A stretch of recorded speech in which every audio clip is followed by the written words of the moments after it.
Hey everybody, in honor of Free Comic Book Day 2026, we're dropping a special bonus episode of the podcast today, all about the current Supergirl series by Sophie Campbell. Now, on the note of Free Comic Book Day itself, I feel like I have somewhat of a mixed relationship with the event. Back at my old shop, the late great Alternate Realities in Scarsdale, New York, the owner would always refer to it as Freeloader Day. Nevertheless, we always had a fun time, and it's been really cool to see what other shops do to celebrate the event. If you are able to make it out to your local comic shop, I encourage you to do so. And on behalf of the shops, I'll issue a friendly reminder that stores have to pay for those giveaway comics. They're not given to them for free. So if you are able to make a purchase while you're there, it definitely goes a long way towards helping make the day a success for the shop.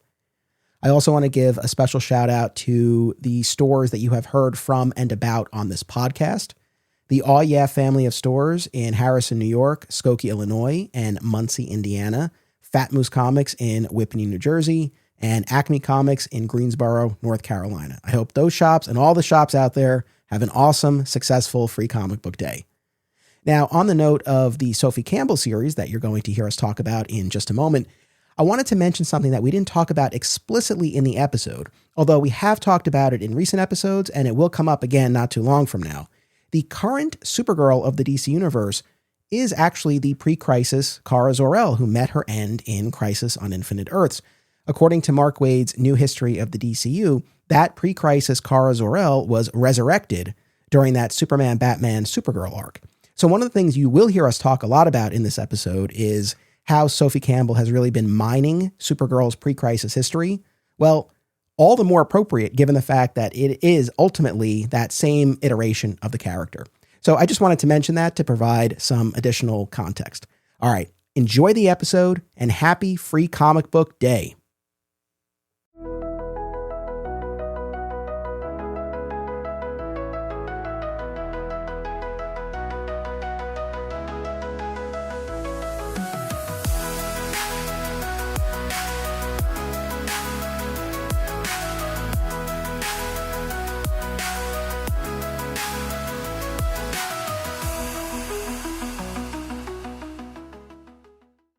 Welcome to Digging for Kryptonite, a Supergirl fan journey. I'm your host, Anthony Desiato. Joining me to discuss the current Supergirl series by writer and artist Sophie Campbell is returning guest Josh Marowitz. Welcome back.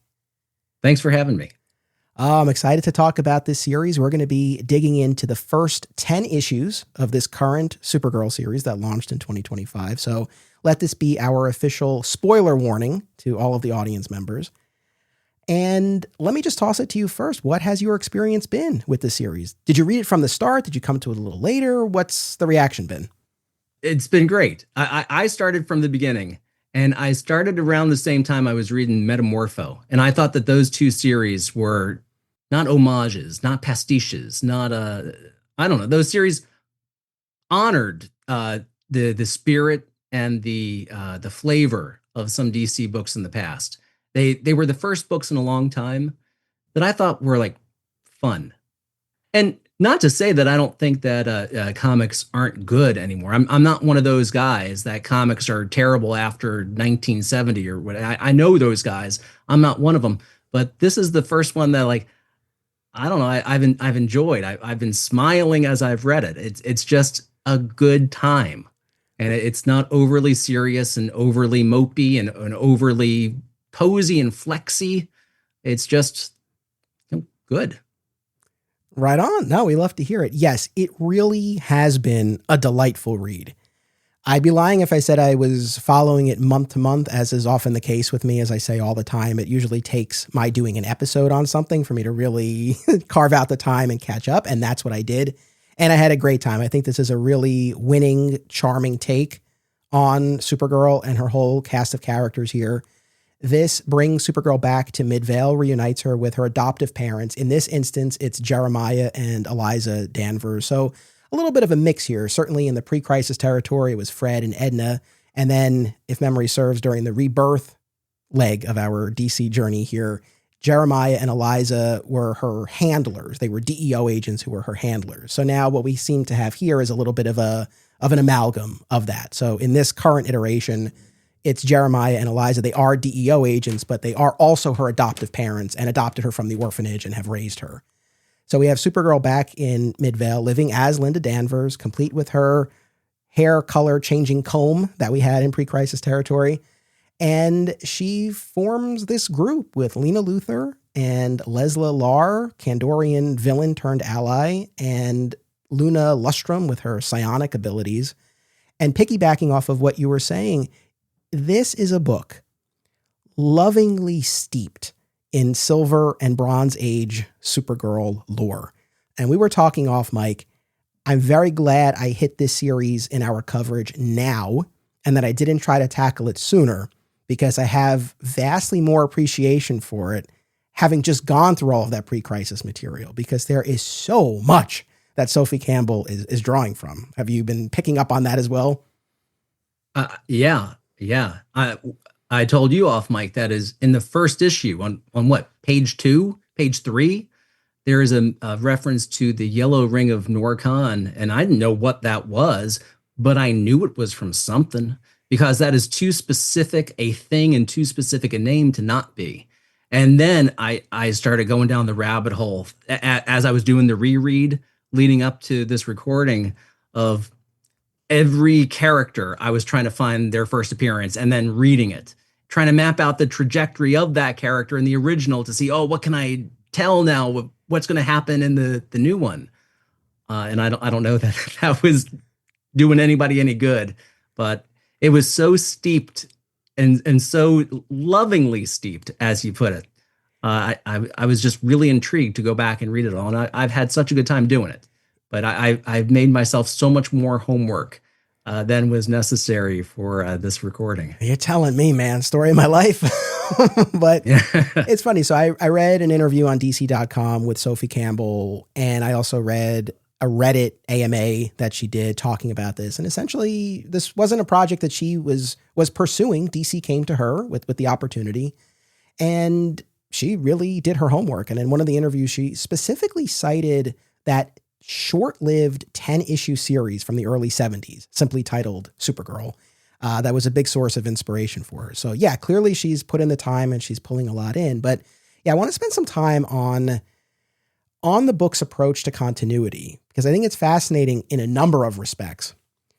And to me, I think the closest equivalent is the way Grant Morrison approached Batman lore during that epic, legendary, years-long run that Morrison did, where all the Batman stories had happened, right? There was this rich tapestry that Morrison was tapping into, and you had stuff like the Batman of Zur-En-Arrh and all of these other wild concepts from, in a lot of cases, of these obscure pre-crisis stories, but everything was in play. And so that seems to be very much the approach here, where now fully intact is that classic version of the origin where she lands on Earth and Superman brings her to the orphanage, and then she's adopted by the Danvers family, and she goes on to have these various careers. In that first issue, there's a reference to her being a camera operator and a soap opera actress. So all of these pieces that had been in place are back. Yet, and here's where I think it gets really interesting, when older characters are brought back, and specifically I'm thinking of these villains that Supergirl encounters here, Lesla-Lar and Decay and Night Flame and Black Flame and on, she's meeting them for the first time in these stories, which is a very nuanced way to do this, right? Like, we have this vast canvas of pre-crisis stories. And again, it seems like the basic history is intact here. But when she's meeting these characters, it's not like, oh, you again. And there's a reference to a past interaction. She's meeting them for the first time. How does that play for you? Even just a few years ago, that might have really annoyed me. It would have been very important to the Josh of a few years ago to know, well, what version are we dealing with? And why, if she knows this, doesn't she know the other thing? And do we have new Krypton ever happening? Does she know that her parents were alive and then witnessed them murdered by Reactron? Or I would have been all stringing my hair out, trying to pulling my hair out to get at all those answers, and being really fussy if I didn't get any accounting for that answer. And there was a part of me saying, well, if she was in the orphanage, does that mean that now we're back to the fact that Superman was already an adult, and she knew that he was going to be an adult when she came out of that rocket. But I don't know if it's just that with a 5-year-old and a 2.5-year-old, I don't have time to care, or if the series is just so good anyway that I don't care to care. I'm going with whatever she's laying down, and that's plenty good enough for me. I'm so happy to be free from the obsessions of past Josh and of a lot of people I know like past Josh. No, I hear you. No, I agree. I very much like the way that Sophie Campbell is handling the continuity here. I think this is an elegant way that, from what I'm seeing in terms of reactions from folks, like I feel like this kind of works for both sets of audience members, those who either grew up with those pre-crisis stories or who have immersed themselves in those pre-crisis stories more recently, who have that moment of recognition when they see a character or a concept or a setting or a dynamic pop up. But then for people who don't have that background, I think this retains its accessibility.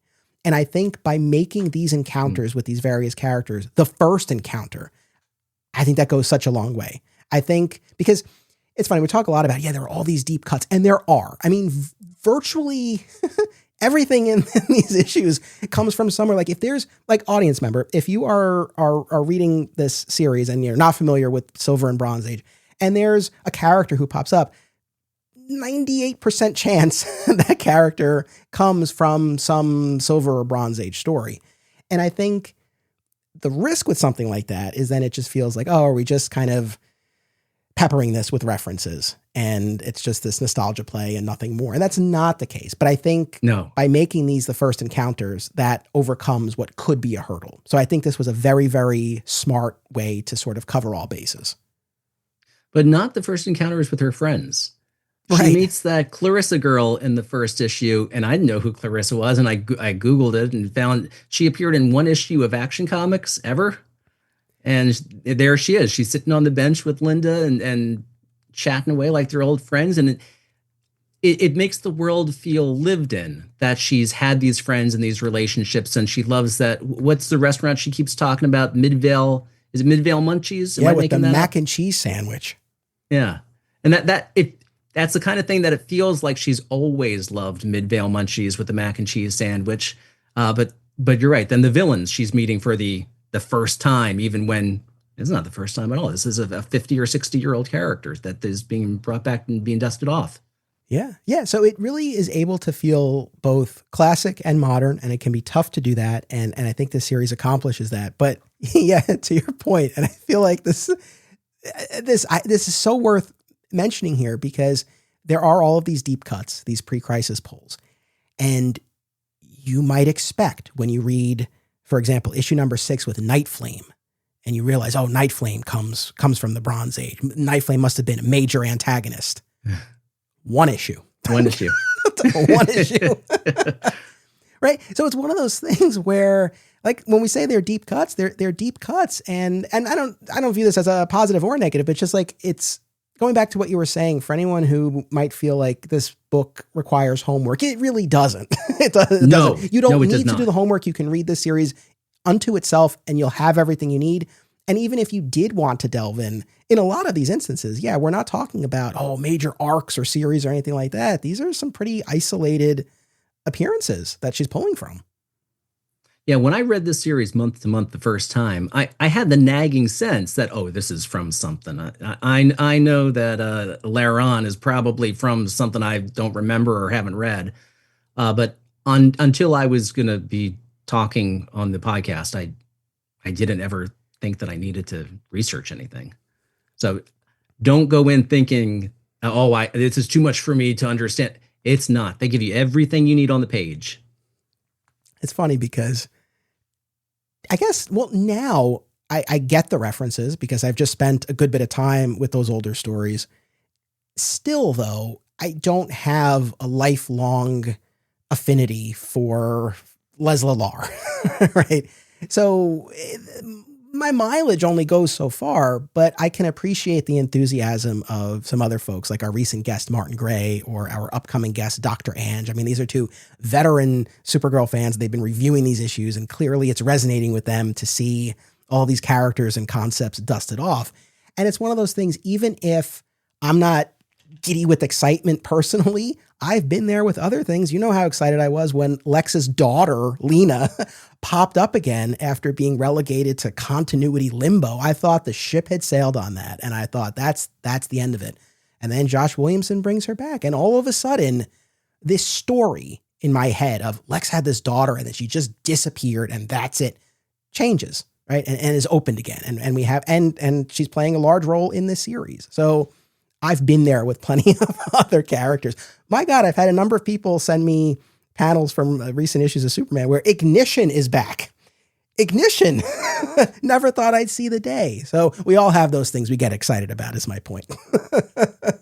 I can't think off the top of my head which ones have been that same way for me. I was also excited for Lena. I have not yet seen Ignition pop up. I'd be very excited if somebody has any satisfying answer about Ignition.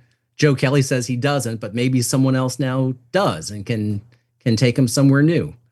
But yeah, this is the kind of series that if you do know any of those pulls, you'll be delighted, and if you don't, who cares? It doesn't matter. But the people who get it will be a little giddy for a minute and excited and tell all their other Supergirl friends about it. All right, not to get nitpicky for just a second here, because I just can't help myself. So one of the things that we spent a good bit of time talking about in our Silver Age discussion was how authoritarian and strict Superman was in those early stories. And he was. I stand by that. We talked a good bit about his bringing his cousin to the orphanage. And not to rehash, but my basic thesis was, in that time period of the 1950s and in that version of continuity where Jonathan and Martha Kent were no longer alive and he wouldn't have them to bring Supergirl to, I can make peace with him bringing her to the orphanage. I still object to the way he framed it and made it all about himself and, hey, I have a secret identity and you're going to complicate things for me. What's interesting here is that, and I think this is one of the great opportunities that's afforded when you now start to mine some of these older stories, but with a modern lens, and you can finally tackle some of these questions or qualms that people have had over the years. And the whole idea of it being inappropriate for Superman to dump Kara at the orphanage comes up. And probably the most blatant instance of this is in the Thanksgiving issue, where Cal and Lois show up at the Danvers house for Thanksgiving dinner, and Lesla-Lar is there, and she's very protective of Supergirl and really takes Superman to task for this. And Superman does talk about how he made mistakes and it was complicated. I also really liked in one of the earlier issues when Supergirl has essentially taken Lesla-Lar on as her ward during this probationary period and is responsible for her. And it really seems to give Kara some clarity and perspective on what Superman had gone through, because she recognizes, hey, I'm responsible for this young person with a lot of powers who I don't really know all that well. And it's not entirely dissimilar from the position that Clark had been in. So I like that all of that was being brought up. The one little stumble that I feel like we might have here is that if we are in the modern continuity, and I know I don't mean to sound like such a dork about this, but if Jonathan and Martha were alive, it's like, why wouldn't he have brought her there? And not that we need a whole issue about this, but I guess if we really are pulling from continuity, like we are in this series, maybe that's something that could be addressed in an upcoming issue. Like, why? Because like we're saying, in the original stories, that wasn't an option. But in this version, Jonathan and Martha were there. So it's like, why could she not have been brought there? That's all I would want to know. That'd be my question. Well, it's a fair question. And I have enough faith in Sophie Campbell that we'll get there if DC lets her keep doing what she's doing. And I hope they do, because gosh, it's so good that it's the kind of book I worry about being canceled. Because every time I like a book like I like this one, they kick the writer off and they cancel the book. Yeah, I know. I don't know sales wise how it's been performing. I hope people have been picking it up. I hope that it's been performing to DC's satisfaction. I hope that with the movie that there's enough interest in the character. But on that note, this is one of the other really big picture questions that I wanted to pick your brain about, because as we know, the forthcoming film is an adaptation of the Tom King story, Supergirl, Woman of Tomorrow. And this book is not Woman of Tomorrow.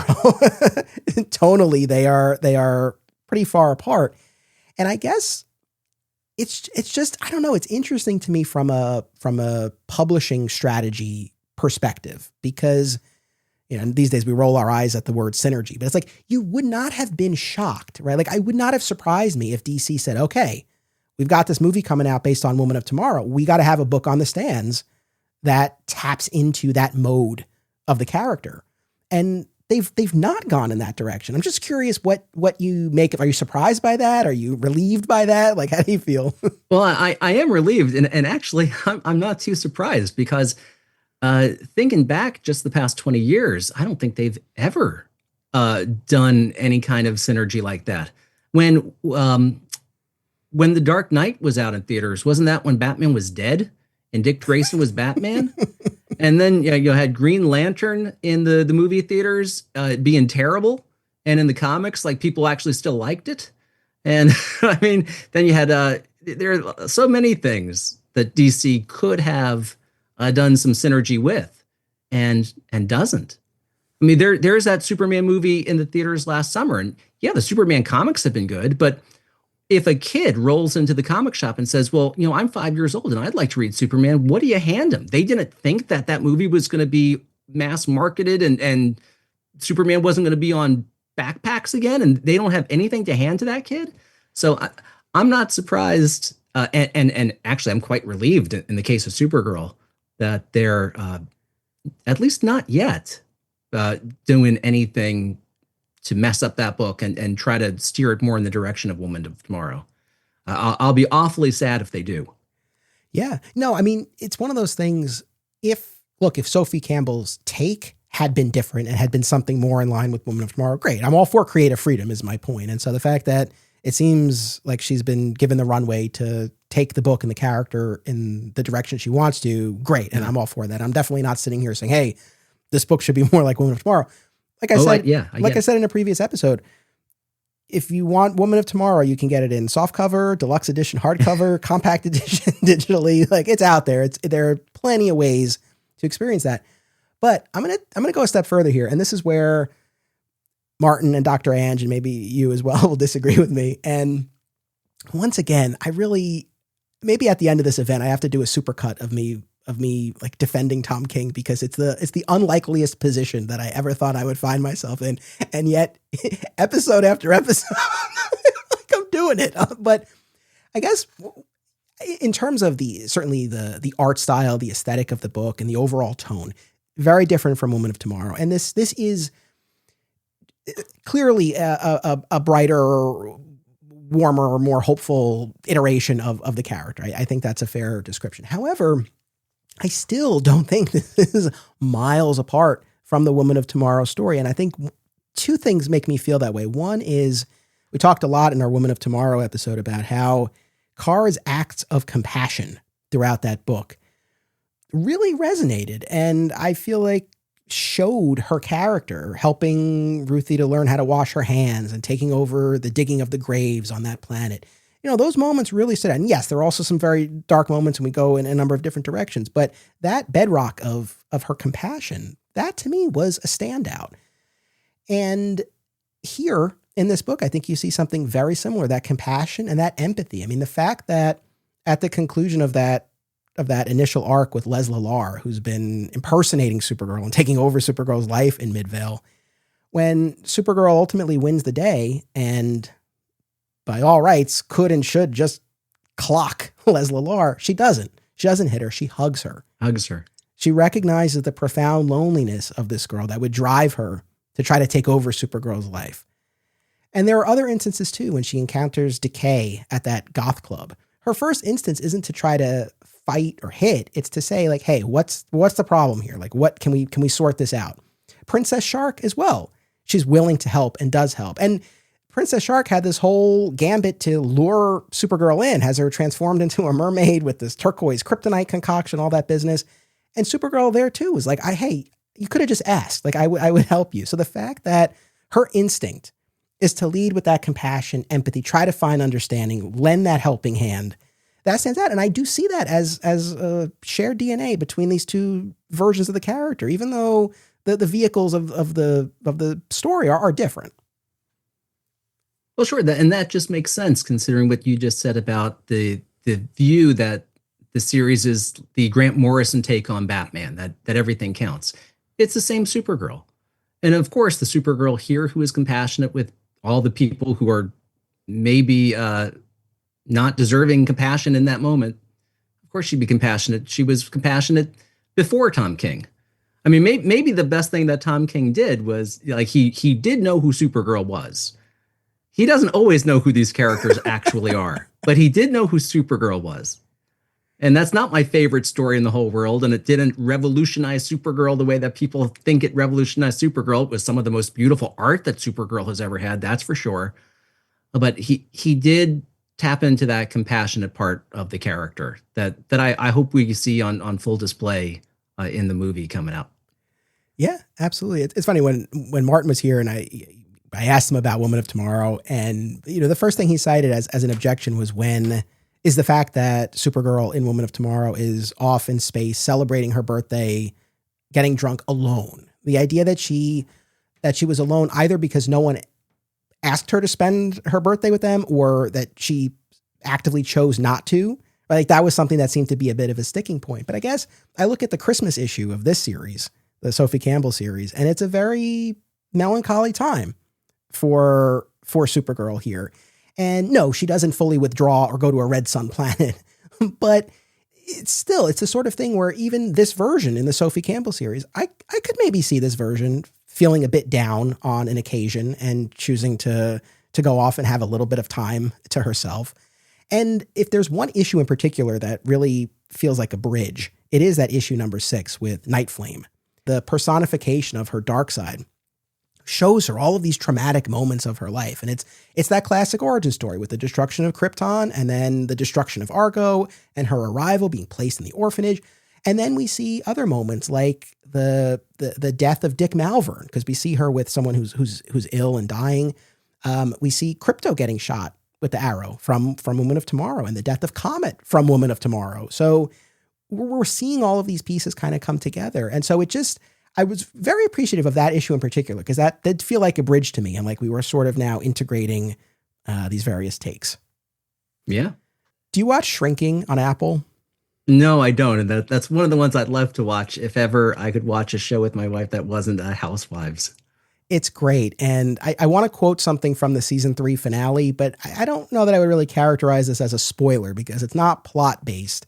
And also this clip now has been all over social media, but I'll still try to tread lightly here. But in the season 3 finale, there's this really, really beautiful moment between Harrison Ford's character and Jason Segel's character about Segel finally moving on, because these 3 seasons have been about him overcoming his grief. And Harrison Ford is like, you'll never forget who you lost. Moving on just means that you won't let those scars hold you back. And Segel's like, I'm covered in scars. And Ford's response, this was one of the most beautiful things. He's like, good. What a shame to be 42 years of age and not completely covered in scars. They're the evidence of a life fully lived. And it's a beautiful, beautiful moment. And that's what I was thinking in that Night Flame issue when Kara's talking about this darkness that Night Flame is shoving in her face as this weakness. And it's not, right? She's endured all of these things. She's persevered through them. So that issue was a standout just in terms of her character, everything she's been through, tying all of this together, making me think of one of my favorite shows, just Chef's Kiss. I was very happy with that. And that goes to what Sterling Gates was saying in that terrific interview he gave you a few weeks ago now, that I don't have the time in my life to listen to an episode of a podcast twice, but I mean to listen to that one again, because hearing the way that he talked about Supergirl made me love Supergirl even more. And I already counted myself among the top top tier Supergirl fans, even though I've read so little Silver and Bronze Age up until now. That Kara, Linda, whoever, Supergirl does not need to be just one thing, that she can be a character who is grief-stricken about something, or overly optimistic about someone's capacity for change, or dark and cynical. Whatever she needs to be, she can be, because she is a person. And none of us are one thing all the time for everybody in every situation. 100%. Yeah. All that issue so beautifully, ties together what started the series. Looked like, like a cartoon in the best ways. But I get that some people might see those first 3 or 4 issues and say, well, this is not my thing. And then, as we've moved on, we have gotten some more, not complex, I don't even want to call them complex emotions, just more subtle, conflicting emotions that make her seem so much more whole as a person, and not just as the mouthpiece of optimism, or the cartoonish character that you could give your 2-year-old. Yeah. So I have some patron comments and questions. I think this will allow us to unpack this series further. So this will propel us here. So our pal Rick, he says, I hope people are enjoying the title. I generally like Sophie's work, but this title just wasn't for me. Now, audience, you might recall Rick was also the one who said he couldn't get through Woman of Tomorrow. So my heart goes out to him, because it's like, yeah, you feel like it's kind of hitting some walls here with 2 very different takes. Yeah. Yeah, if this is not for you and that was not for you, I'd really like to know what is for Rick. Yeah, maybe something like the Sterling Gates run, or Rebirth, or something like that. I don't know, but hopefully finds what he's looking for. And obviously, Rebirth was really good. Yeah, the first 20 issues. We will be hitting on that to an extent a little bit down the line. So maybe something like that would be a better fit. Tashmon says, this is basically my first Supergirl run, so I don't have a ton to compare it to, but I've been having fun keeping up with it month to month on the DC app. I like how the run balances cool superhero action and cute slice of life drama. It's not at the top of my pull list, but I've enjoyed the series thus far. I also just think Campbell and the rest of the fill-in artists draw Kara and her supporting cast in a very appealing yet non-cheesecakey manner. Everyone in this book is a real cutie. This is the opinion of a straight guy in his 20s, by the way. Honestly, I think this is a better YA entry point into DC Comics than the actual YA books that DC has put out over the years. This, I can imagine them repackaging it in that YA size and it being a really nice entry point. And I'm also thrilled to hear him say not a cheesecake way, because I was looking through my Supergirl stuff earlier, and this is the cover to Supergirl Rebirth Volume 4 by Art Germ, and my God, what an atrocity. What am I supposed to feel as a guy looking at this?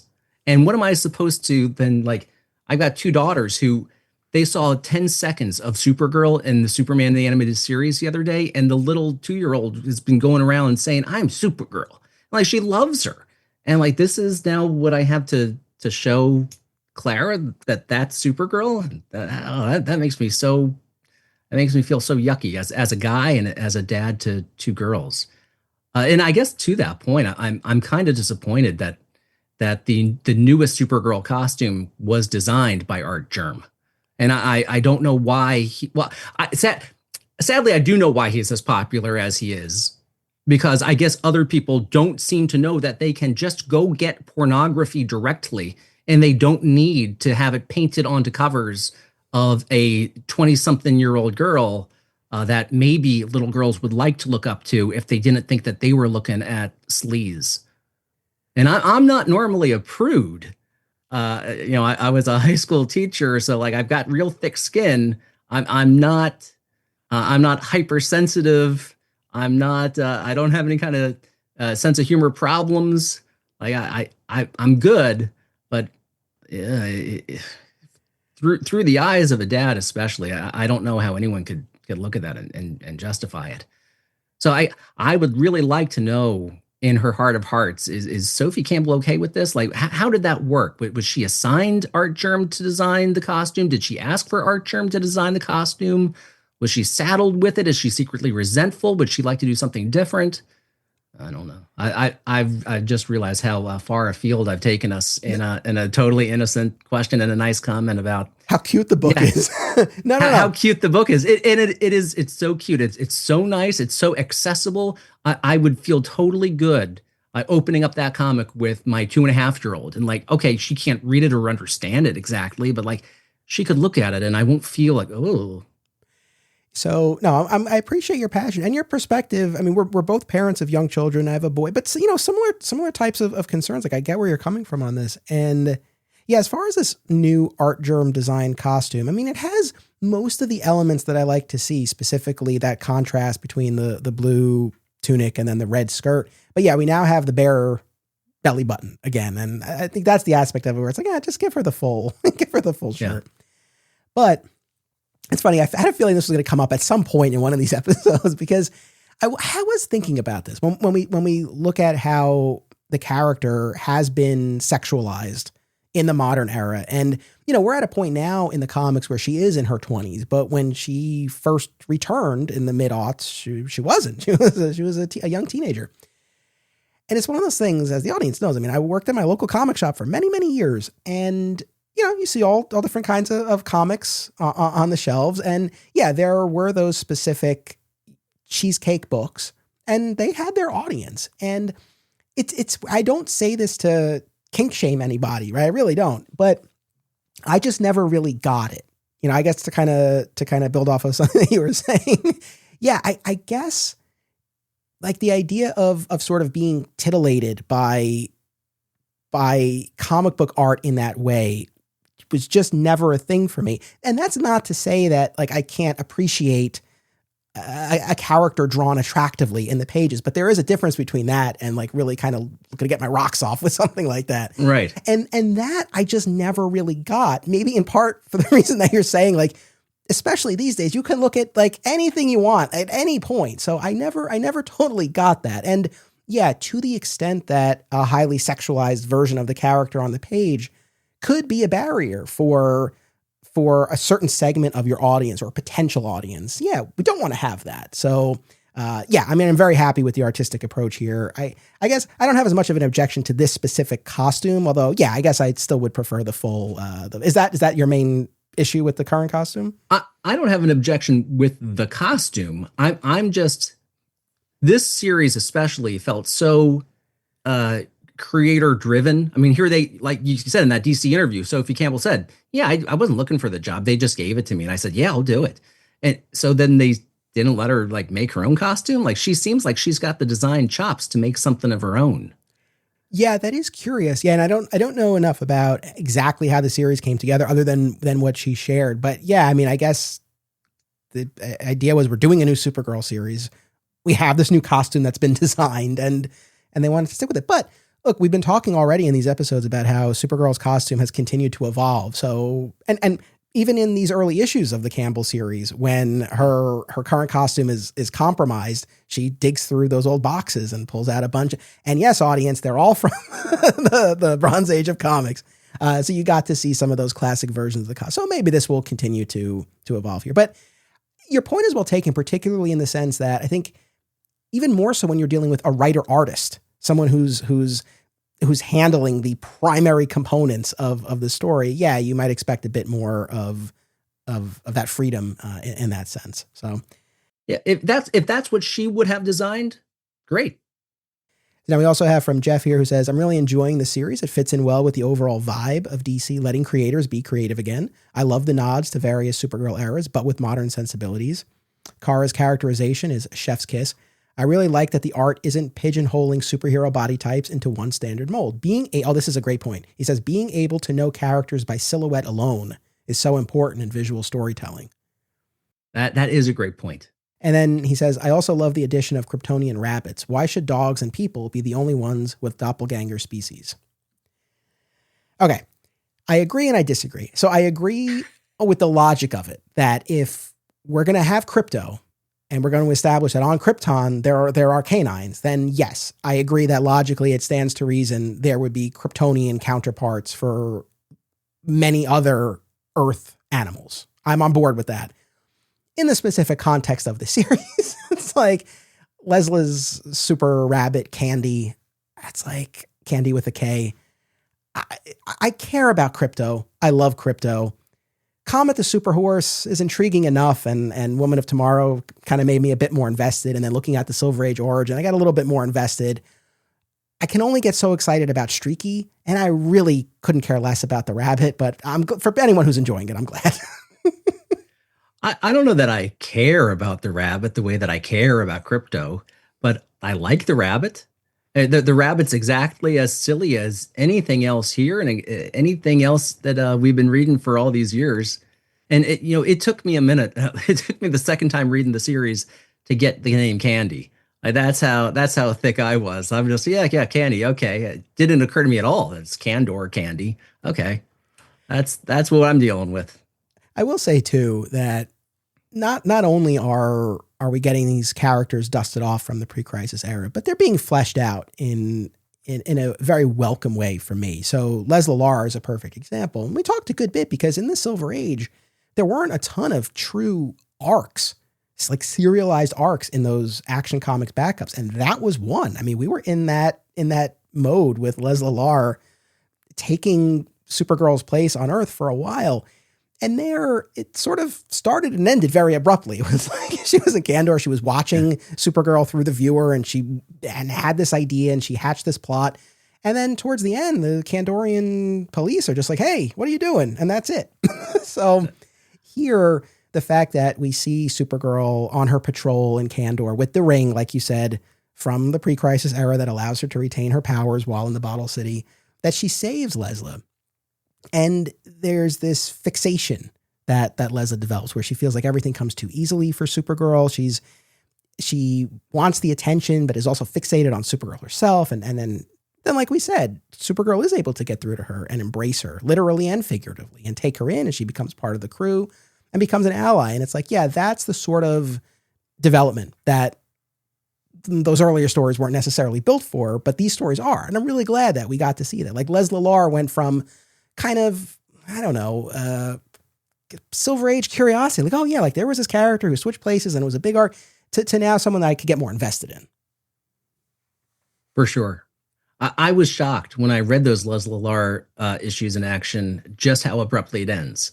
Like she's taken away by the police. And then I read a few more Action comic backups after, and I kept thinking, well, eventually like there's going to be some follow-up. No, there isn't. No, that was it. And then I found an appearance in an issue of Superman Family, but then she's like a spirit and pure energy or something. But like I don't know at what point she went from being taken away to the police to then invading Supergirl's dreams in that issue. I think it's 206 of Superman Family that I dug out of my short boxes, and I'd love to have some in between story about Lesla-Lar, but how she got to where she was. But at the same time, I don't care because this version of Lesla-Lar is so much more interesting than that other one was, just evil out of nowhere and then gone.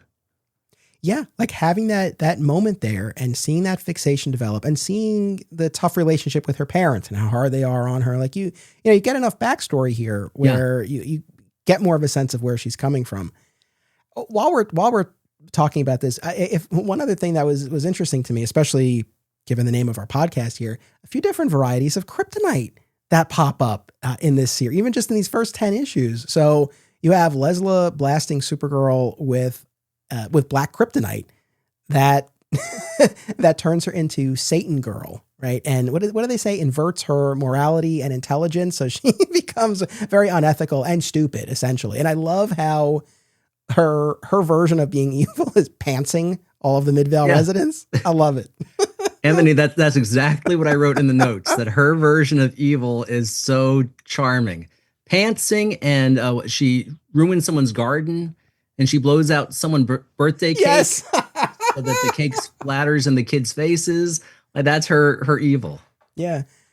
I mean, I guess, it's funny. It's not worlds apart from Superman 3, when Superman's exposed to the synthetic kryptonite and gets evil. And it's like, when he ends up like blowing out the flame at the Olympics, it's like, all right, I mean, not the most evil in the world. Obviously this was played more here for humor, but it did kind of make me think of that a little bit.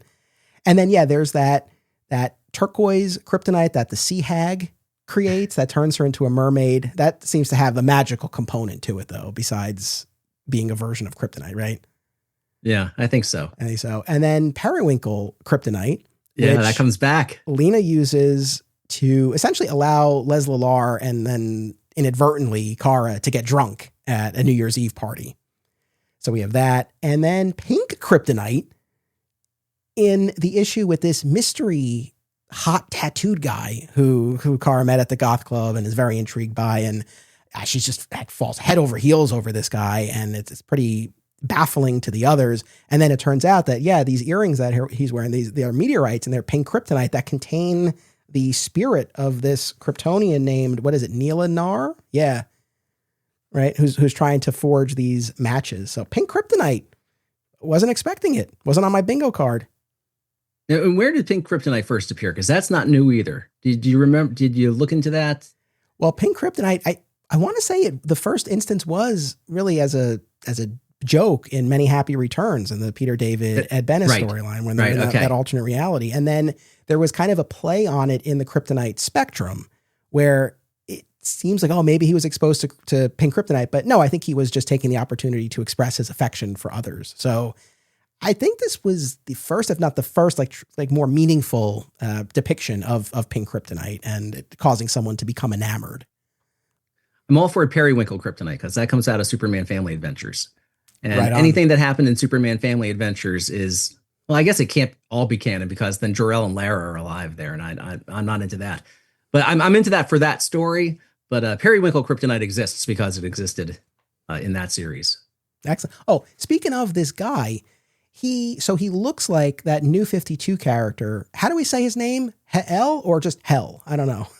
I've said Hell. Hell. All right. So he definitely looks like that. But we do find out that he and Linda had been at the orphanage together, but he's never named in these early issues. So like he has to be, this has to be some similarly obscure pull, right? I assumed it was someone. And even through my second read, I'm like, oh, let me pay more attention now to who this guy is. But no, he's not named yet. That unless you and I both just missed that. Yeah, but I'm waiting on the fuller story for him because I can't believe that they just rip out the earring and then send him on his way and we'll never hear from him again. Yeah, no, I'm sure there's more to come. A couple more patron comments and questions here. So Jim from the Long Live the Legion podcast, which I was just on to talk about the Legion episode of Smallville. It was a lot of fun. I hope people check out that episode and their podcast. If you're a Legion fan, you really should check it out. He says this Kara seems much more kind-hearted than the sword-wielding warrior from Woman of Tomorrow or Party Girl in the film. How do you think DC will reconcile these wildly different takes? Like I said before, I don't think that they're as wildly different as maybe they seem at first glance. And then he says, what Silver Age-y elements would you like to see in the Campbell Supergirl run that you haven't yet? Now, I know you haven't done as much homework in that territory. Is there anything that immediately comes to mind? If not, I do have a couple of things. No, like I said, I have not read enough Silver Age Supergirl yet to be able to have an answer to that. Everything I know about Silver Age Supergirl now has been through just the osmosis of having been a Superman reader for 30 years and the rabbit holes I went down, having now realized how much of this series comes out of the Silver and Bronze Ages. But I'm not done. I'm going back through that rabbit hole even after this recording because I'm having a great time with it. Gotcha. All right. So on my wish list from pre-crisis, so I'll kind of take pre-crisis generally, so it won't be limited to just Silver Age like the question asked, but Justice for Jero, the Atlantean merman love interest, I feel like there could be a place for him. And I kind of along those lines, this is a more general wish list item, not necessarily a pull. Yeah, I would like to see a significant love interest for the character. Not that Supergirl should be defined by that or that it should become her driving force, but it is an aspect of the character that I would like to see explored. I mean, obviously we at least broached the subject with this guy with the pink kryptonite, but that was more of a one-off. So I definitely would like to see sort of an ongoing recurring love interest for the character, and whether it's Jero or somebody else. But I do quite like that character, and I feel like he hasn't fully had his day. Martin and I talked a lot in our Bronze Age episode about the unsolved mystery of Philip Decker, the music conductor that Linda was dating, who had some secret. He wasn't rehearsing when he said he was going to be rehearsing. And then that series ended abruptly and we never knew. And we each reached out to Paul Kupperberg and he had no idea. So yeah, I would like, and I don't know, that might be a line in an issue or maybe there's a larger story there, but I would like to finally put a button on what the hell this guy was up to. Hey, could it be that guy is Ignition? You know what? Maybe that's the secret here. We just sort of merge them together. So, yeah, there's that. And then maybe we already have our answer with this, but Dick Malvern, this pre-crisis love interest that she had, there was a modern era story in Solo by Tim Sale where we see him pass away from cancer. And it's a very, very poignant story. And then early on in this series, Linda/Kara mentions Dick being dead, but his parents still being in town. And then when we're in issue 6 and she's being confronted with all of these traumatic moments, one of them does seem to be a glimpse of Dick passing away. So there might not be anything more to do on that front, but I don't know. I wouldn't mind if there's some other pocket or avenue there that hasn't been fully mined. So I think pre-crisis, those are the main things that come to mind. I think the danger, danger. I'll just stick with that word. The danger of giving Supergirl a love interest, or at least a consistent love interest, the kind of love interest that you're talking about, is that then it does come to define her. And we have Superman and Lois with the love interest. We've got the one super character. They're locked in forever. Even for the 50 or 60 years they weren't married. Clearly, that was always the ultimate end game there. And I don't know if you give Supergirl a love interest. Well, first of all, who could you create at this point, or even go back to, that we would buy as the long-term love interest? You can't create a new character. Apparently, comics don't like new characters anymore. And then, okay, you go back to Jarrow, who deserves justice and was a great character. And there's got to be some role for him in this Sophie Campbell version of Supergirl's whole history of being in play and all that. But I just don't. I don't know that I would want Supergirl tied down. Yeah, no, I mean, that's fair. And I mean, yeah, like I said, I wouldn't want that to dominate, but I get your point that it's like, if you really delve into that territory, you do run that risk. But even if it's not a steady boyfriend, she could have some fun. You know what I mean? Like, I just would, just to kind of explore. I'd like her to have some boyfriends, as she did in times past. I just don't know that I want her to have anything like so consistent, so steady, that then she just becomes more of a Superman clone. Because I like that point of departure from him, that she's so much her own person, that she doesn't need anyone. And yeah, she can have some fun, but she can have some fun with lots of people, because she's only 20 something. Yeah. And she's got a life ahead of her. And Superman, even though, how old does DC now want to tell me he is? Are they still trying to tell me that he's like 28 or 29? I'm like, he's not. He's like 30 something or 40 something. Come on. She's younger than he is in any case. Yeah, I mean, all remains to be seen, but just sort of ideas that have been kicking around. And then our last patron comment here is from Jared, who says, I was really pleasantly surprised by the series. I've enjoyed how Campbell has been able to embrace and utilize Silver and Bronze Age elements while making them feel modern and relatable. I also like how light and slice of life it has been, but also willing to delve into darker and serious elements when necessary. It's quickly becoming one of my favorite super titles. My question would be, considering that Sophie has so far mostly mined from Silver and Bronze Age material, what more modern stories would you be curious to see? Hard mode, no Matrix Supergirl. What the hell?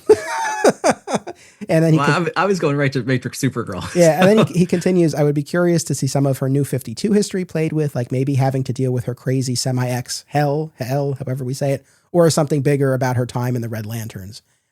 Didn't we get some kind of something about the Red Lanterns in issue 6? We did, yeah. Like, I think that was part of her Vision Quest that she was on there.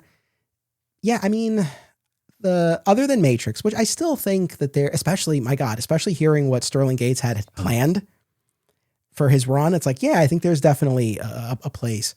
But to honor the question, the spirit of the question here, I guess the main thing is going back to that Sterling Gates run. One of the things that really resonated was that relationship with Lana Lang. And yes, Supergirl was living and acting and posing as Linda Lang, Lana's niece. And I really, really loved, even though we're posing as Antonies, like a very sisterly bond between them. And it gave Lana something to do. And like where we are in the books right now, where Lana and Steel are married and they're operating Steel, like, but I feel like we could find a way here. So I think that's actually the main thing from modern stories I would love to see brought back.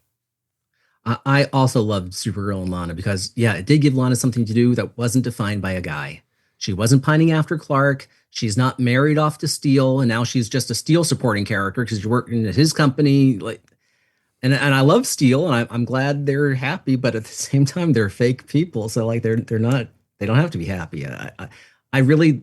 One of the things I loved about the Action Comics run with Greg Pak and Aaron Cooter was that Lana was so much her own person with her own role and having her own adventures and her own way of helping people. And then when she got those powers and became Superwoman, like it was instantly lost, instantly trashed for something so much less. And now she's just Steel's wife. And is she still Superwoman? I don't even know that. Yes, she is. She wasn't, and now she is again. And now she is again. Who needs it? Like, can we have some civilians? But having her in that role to be Supergirl's, I think sisterly is the right word. Because yeah, they were posing, but the love that they felt for each other felt so genuine in those Sterling Gates books. Now, to argue against myself, I'm really enjoying this series. But the other thing that I would like to see more of is Linda's relationship with her parents. And I feel like we've really only gotten a little bit on that front so far. And certainly the friendships that Kara has been developing, that's been the bigger driver. But I would like to see more with her parents. But I say that to say that it's already seems like real estate is limited enough that we're only getting so much with them. It's like, now if we add a sisterly bond with Lana, is there even going to be space for something like that? I don't know. But to the extent that we could, and actually maybe that leads me to a question. Do you like this girl gang of ours that we've ended up here? Or are you invested in each of these characters individually and collectively as a unit? Is it maybe one character too many, Luna? But I'm just curious how you feel. Well, I'd be tempted to say it's Luna, but she's like the one new character. And so like, I want to give her a chance. Yeah. No, I like the girl gang because I would imagine that that's the kind of thing that would make the series palatable to a young kid picking up a comic for the first time and seeing, oh, this is about a bunch of girls who are friends, and one of them happens to be Supergirl, and they work together and they care for each other and they support each other, and that's the kind of thing that I think would appeal to them more than if it's just Supergirl talking to her parents, who now are DEO agents but weren't just her handlers and are her parent. Like, okay, well, I mean, how many books do you really does a kid really want to read about a girl talking to her parents all the time? Like I'm all for making this not for me. Like I want to read the book about girls talking to their parents because I've got girls and I want to imagine that when they're 20 something years old, they still want to talk to me. But I would imagine that younger readers would want to see the gang of friends. And like I said, whatever Sophie Campbell is given, I'm good with taking it. If she's decided that the friends are what she wants to write about, that's who I want to read about. Yeah, no, fair.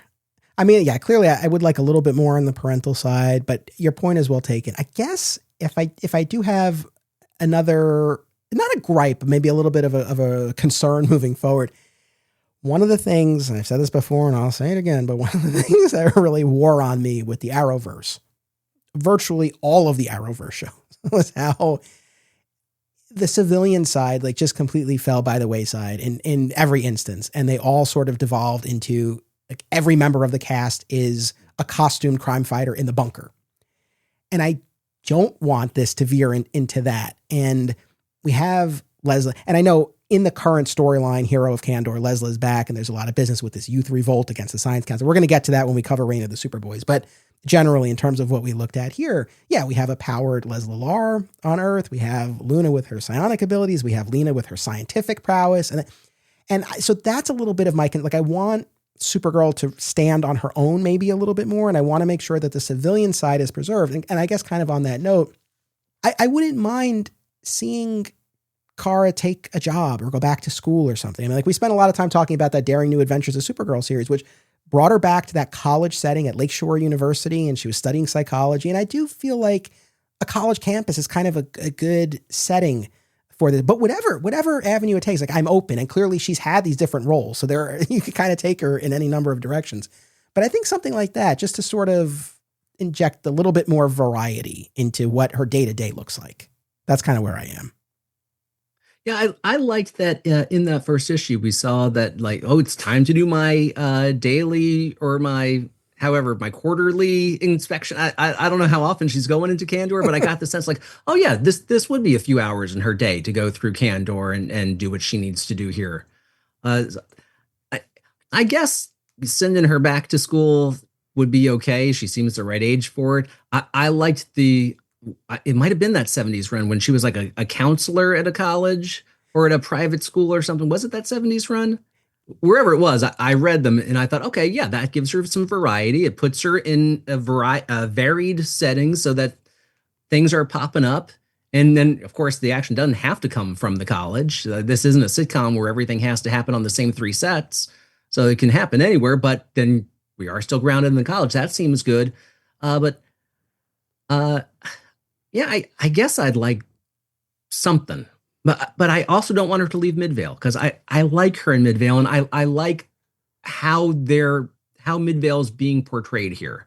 It's not so much remember how in Smallville, like this one small town in Kansas has all the meteorites and all the freaks, and national papers apparently aren't covering any of this. But it still seems like it could be like its own thing, its own flavor of a little pocket for Supergirl to have some different kind of adventures in. And I like that 2 of the patrons' comments use the phrase slice of life, because one of the things that have just been burning me out about comics for a long time now, and I just put up with it because I have nothing else. I have nothing else to go to, but like every single thing is like, oh, this is the multiverse, and I think, oh God, how many times can you save the multiverse? How many times can you rebuild the multiverse? How many times can you reboot the multiverse? How many times can multiverses meet? And how many times can we have dark multiverse? Enough with all of that. Like here, we're getting a shark has been transformed and wants to be untransformed. Great.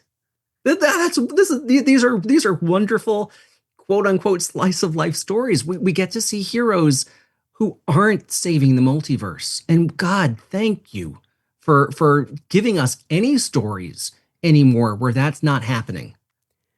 See, the problem, John, you're thinking too small. It's not just the multiverse. It's a divine continuum. And within the no. And it's a metaverse.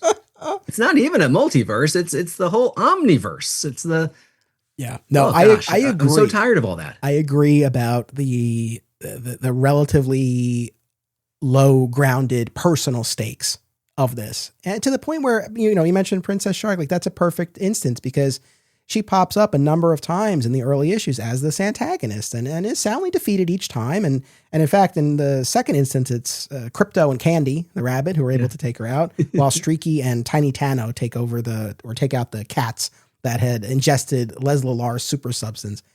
But yeah, when we get to that Thanksgiving issue where Princess Shark is actually asking for help, and you find out she's been cursed by this sea hag and is trying to break the curse. But then you find out she ate the sea hag's leg, and that's what's caused this, and it's metastasized into a little baby monster. Yes, very refreshing compared to a lot of the multiversal shenanigans that that can be a lot of fun, but also can be a bit tiresome at a certain point, especially when you do a run of episodes where you read them all back to back to back. Well, they were not meant to be experienced that way. They were not. I do recognize part of that is on you, and part of that is on them for having enough that you even thought to do an episode like that. Like, you should not have been able to do that because they wouldn't have gone back to that well so many times. But of course, if readers weren't so gullible, they wouldn't keep buying them. Therefore, they would not keep being made. It's a cycle here. So we've been talking about all these characters who've come back, and yeah, we have Lesla-Lar and Night Flame and Pendergast, aka Decay. You know, Luna Lustrum. Initially, I was thinking she was a modern take on the character Psy, who was working with Decay at the beginning of that Daring New Adventures. But then reading reviews, people seem to think she might be a take instead on Wanda 5, who was a roommate that that Linda had briefly had. That there too, I think, was only sort of a one-off appearance. So I'm not sure exactly whether or not that's a pull. Maybe more will be revealed in time. But far and away, my favorite callback here, or my favorite return, is the Linda robot that Kara forgot about in that hollowed out tree, who malfunctions and wreaks some havoc during that Christmas issue. Just an ingenious, inspired take to reference something like that had been forgotten by all of us, including Supergirl herself. I mean, that's the thing here, where even though this is an artificial being, but you do feel for this robot, like, Mistress, why did you just leave me there? Why did you forget about me? And the fact that Supergirl can't answer it, like, there's not an excuse. It just sort of happened.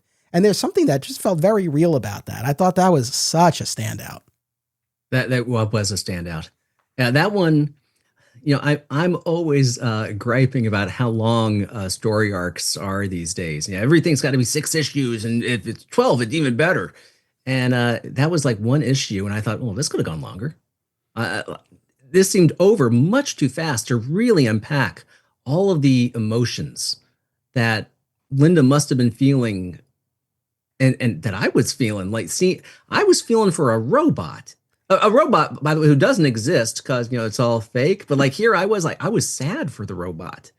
And then the issue's over. And we don't hear more about the robot. And gosh, I hope the robot comes back and they follow up on that some more, because that felt like it was so fast, but so poignant. Like that and the Thanksgiving issues are the ones I think about as, like, the highlights of this series. Yeah, it's like, even though the Linda robot is not alive, there's something so heartbreaking about the notion that she was just standing there, eyes open, in that tree for years. Yeah.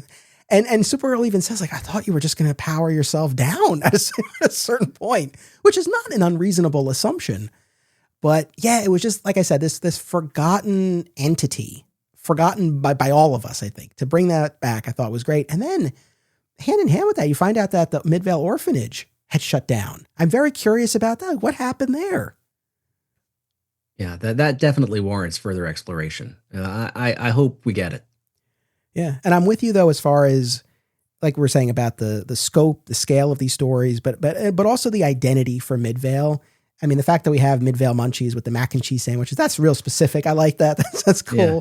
I was saying to myself, how would I like a mac and cheese sandwich? I don't think so, but I'm glad that she seems to enjoy it. They have this underground goth scene, not something you would necessarily expect, clearly a surprise to her. So yeah, I think these instances of giving the town some personality, very cool. And then circling back to something else you had said as well about these patrols of Kandor.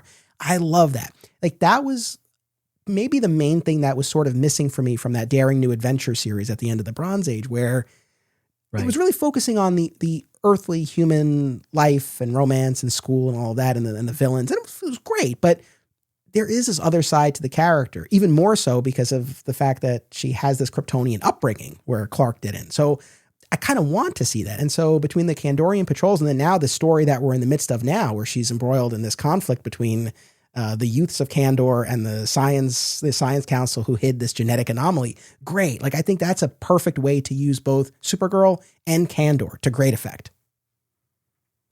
Oh yeah, I agree. Co-signed. Yeah, it's one of those things that I feel like this run, when all is said and done, if it continues along as it has been, can really stand up as one of the all-time great Supergirl runs. Like, I'm very excited to see where it goes. I'm excited to dive into that Kandor arc that's part of the Reign of the Superboys, which we'll be covering a little bit later this year. As of this recording, a trade paperback collection of the first 6 issues, Misadventures in Midvale, recently released. And of course, I'm sure back issues are available at your local shops or they're available digitally on the app. So, I mean, I definitely hope people, if they haven't already been been reading, hopefully our conversation will prompt them to, because it's a tremendously fun series that does have weight to it as well. And I think is exploring some intriguing ideas and dynamics. I mean, even in terms of where we are right now, tension between Kara and Lena over that alcohol concoction with the periwinkle kryptonite that she created that caused Lesla and Kara to go a bit berserk at that New Year's Eve party. So we have that, and obviously things fractured between Kara and Lesla-Lar, now at odds in this Kandor story. So I mean, I'm very curious to see where all of this goes. I'm really very hopeful that it's going to continue to go, because it's so wonderful and it's such a nice change of pace from so many other books. It feels so much of its own thing. And I just have a nagging feeling in the back of my head that someone is gunning for this book because they know that I like it so much. Oh, hopefully not. Hopefully not. Well, listen, man, thank you so much for rereading and joining me to talk about this. Is there anything you want to share with folks about the Facebook group or the website that you run for collectors? The Facebook group and the website. I guess you go to comic book collectors, all one word, .org. And that there's a link to the Facebook group and the resources we're very slowly putting together for people who are ardent collectors. The group skews more toward like collectors than even readers. Although there's like 117,000 people in there. I don't know how many of those people are actually real life people. Maybe we've got 5,000, but a lot of people seem to really enjoy it and the advice that they can get from other collectors. And it's a way to avoid reading the newspaper, if nothing else. There you go. Well, I'll put the link in the show notes. Hopefully people will check it out. Thank you, Josh. Thank you, audience. I always appreciate you tuning in. Make sure you keep coming back as a Supergirl fan journey continues. Until then, as always, it's about what you do. It's about action. Support the show and receive exclusive content by becoming a member at patreon.com/Anthony Desiato.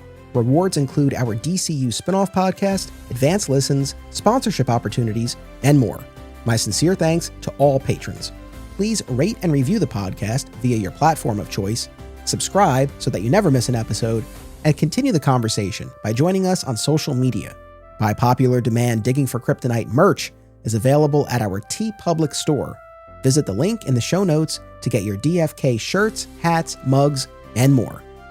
Flat Squirrel Podcast is also home to Lighting the Bat Signal, a Batman fan journey, which applies the signature Digging for Kryptonite approach to the Dark Knight, as well as another exciting episode in the Adventures of Superman, now in its final year covering the classic George Reeves series. Subscribe today.